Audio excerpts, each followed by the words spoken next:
Christmas exam ഒക്കെ അല്ലേ വരാൻ വേണ്ടി പോകുന്നത്. ക്രിസ്മസ് എക്സാമിന് ചോദിക്കാൻ സാധ്യതയുള്ള കുറച്ച് ക്വസ്റ്റ്യൻസ് നമുക്കൊന്ന് പരിചയപ്പെട്ടാലോ?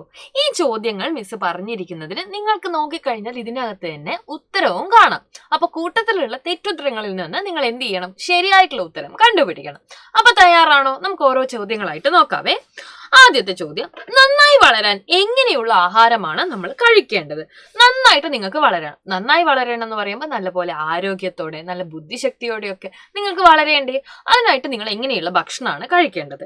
നിറമുള്ള ആഹാരം, മണമുള്ള ആഹാരം, പോഷകം നിറഞ്ഞ ആഹാരം, പഴകിയ ആഹാരം. നിറമുള്ള ആഹാരമായാലും മണമുള്ള ആഹാരമായാലും അതുകൊണ്ടൊന്നും പ്രത്യേകിച്ച് കാര്യമില്ല അല്ലെ. നമുക്ക് വേണ്ടത് എന്താണ്? പോഷകം നിറഞ്ഞ ആഹാരമാണ്. അതേസമയം പഴകിയ ആഹാരം നമ്മൾ കഴിച്ചതെങ്കിൽ നമ്മുടെ ആരോഗ്യം മൊത്തം എന്ത് ചെയ്യും? നശിച്ചു പോകും അല്ലെ. നമുക്ക് അസുഖങ്ങൾ വരും, ഹോസ്പിറ്റലിലാവും. അതുകൊണ്ട് എന്താണ്? ഇതല്ലാന്ന് എല്ലാവർക്കും അറിയാം, പഴകിയ ആഹാരമല്ല എന്നല്ല അല്ലെ. അപ്പൊ എങ്ങനെയുള്ള ആഹാരമാണ്? പോഷകം നിറഞ്ഞ ആഹാരം വേണം നമ്മൾ കഴിക്കാൻ വേണ്ടിയിട്ട്. രണ്ടാമത്തെ ചോദ്യം, പോഷകം നിറഞ്ഞ ആഹാരം എന്തൊക്കെയാണ്? അപ്പൊ എന്തിനെയാണ് നമ്മൾ പോഷകം നിറഞ്ഞ ആഹാരം എന്ന് പറയുന്നത് എന്നാണ്. ധാന്യങ്ങളും പയറുവർഗ്ഗങ്ങളും, പഴങ്ങളും പച്ചക്കറികളും, മത്സ്യം, മാംസം, മുട്ട എന്നിവ, ഇവയെല്ലാം എന്തൊക്കെയാണ് പോഷകം നിറഞ്ഞ ആഹാരങ്ങൾ എന്ന് പറയുന്നത്? നിങ്ങൾ കുറച്ചുകൂടെ വലിയ ക്ലാസ്സിൽ എത്തുമ്പോൾ പഠിക്കും. നമ്മുടെ ശരീരത്തിന് പ്രവർത്തിക്കണമെങ്കിൽ ആവശ്യമായിട്ടുള്ള കുറേ കാര്യങ്ങളുണ്ട് അല്ലെ. അതിൽ വളരെ പ്രധാനപ്പെട്ട ഒരു കാര്യമാണ് നമ്മൾ കഴിക്കുന്ന ഭക്ഷണം എന്ന് പറയാം. നല്ല ഭക്ഷണത്തിൽ നിന്നുള്ള പോഷകങ്ങളാണ് നമ്മളെ നന്നായി വളരാൻ വേണ്ടിയിട്ട് സഹായിക്കുന്നത്.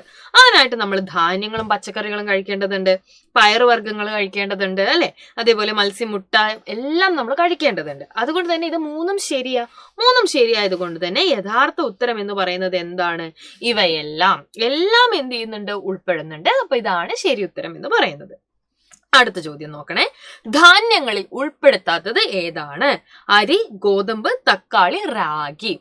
ധാന്യങ്ങൾ എന്ന് പറയുന്നത് വളരെ ഇമ്പോർട്ടന്റ് ആയിട്ടുള്ള ഒരു കാര്യമാണ്, കൂട്ടുകാർക്ക് അറിയാലോ. അപ്പൊ കൂട്ടത്തിൽ ധാന്യമല്ലാത്തത് ഏതാണ്? അരി, ഗോതമ്പ്, റാഗി മുതലായവ എന്താണ്? നന്നായിട്ട് നമ്മൾ കഴിക്കുന്ന ധാന്യങ്ങളാണ്. അതേസമയം തക്കാളിയെ നിങ്ങൾ നോക്കിക്കേ, തക്കാളി എന്തല്ല? ധാന്യം അല്ല. അടുത്തത്, എണ്ണയിൽ ചുട്ടെടുക്കുന്ന പലഹാരം. നമ്മൾ കഴിക്കുന്ന പല ഭക്ഷണങ്ങളിൽ എണ്ണയിൽ ചുട്ടെടുക്കുന്ന പലഹാരങ്ങൾ പൊതുവെ കഴിക്കുന്നത് എന്തല്ല? അത്ര നല്ലതൊന്നുമല്ല. പക്ഷെ എന്നിരുന്നാലും നമുക്ക് എന്താണ്? ഇഷ്ടമാണ് അല്ലെ. അപ്പൊ ഈ കൂട്ടത്തിൽ ഏതാണെന്ന് പറഞ്ഞു? ഏതാണ് ഈ കൂട്ടത്തിൽ? നമുക്കറിയാം ഏതാണ്? ഉണ്ണിയപ്പമാണ്. ഉണ്ണിയപ്പം ഇഷ്ടമുള്ള ആളുകളല്ലേ എല്ലാവരും അല്ലെ. നിങ്ങൾ കഴിച്ചു നോക്കാറുണ്ടാവും. ഒത്തിരി ടേസ്റ്റ് ഉള്ള ഭക്ഷണമാണ്. അപ്പൊ നമുക്ക് ഇഷ്ടമാണ്. പക്ഷെ പൊതുവെ അധികമായിട്ട് എണ്ണയിൽ ചുട്ടെടുത്ത പലഹാരങ്ങൾ കഴിക്കുന്നത് എന്താണ്? ആരോഗ്യത്തിന് അത്ര നല്ലതല്ല. അപ്പൊ ഇത്രയും ചോദ്യങ്ങളാണ് നമ്മൾ ഇന്ന് പഠിച്ചത്.